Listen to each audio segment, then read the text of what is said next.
কথা বললেন রাগে, জিদে, কষ্টে বা অভিমানে। কখনো কথা বলা বাদ দিয়েন না। আমরা আর বাঁচবই বা কতক্ষণ?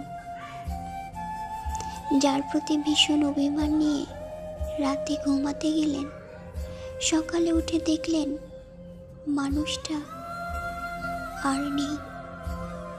রাতের ওই শীতল নীরবতায় ছিল আমাদের শেষ কথা। বাকি জীবন আর ঘুম হবে না, বলেন ঘুম কি হবে? কত শত মানুষ আক্ষেপের নরকে পুড়ে যাচ্ছে প্রতিদিন। কাছের মানুষটাকে শেষ কথা না বলতে পারারও আক্ষেপ, কাছের মানুষটাই শেষ কথা না শুনতে পারার আক্ষেপ। কথা পুষিয়ে রাখেন না, বলেই দিয়েন কথা পুষে রাখার জিনিস না। ওরা বুনো হাঁসের মতো ওদেরও স্বচ্ছ জলে সাঁতার কাটানোর কথা।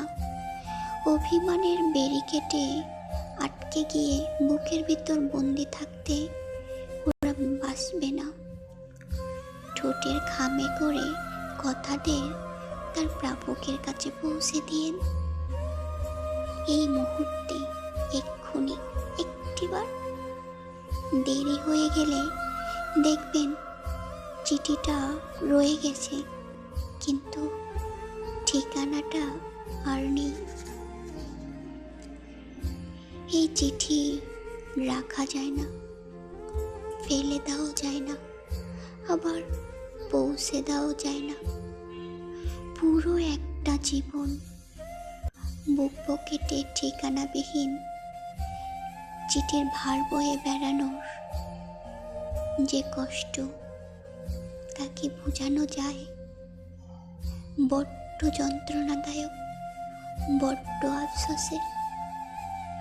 সারাটা জীবন এই আফসোস নিয়ে বাঁচতে হবে,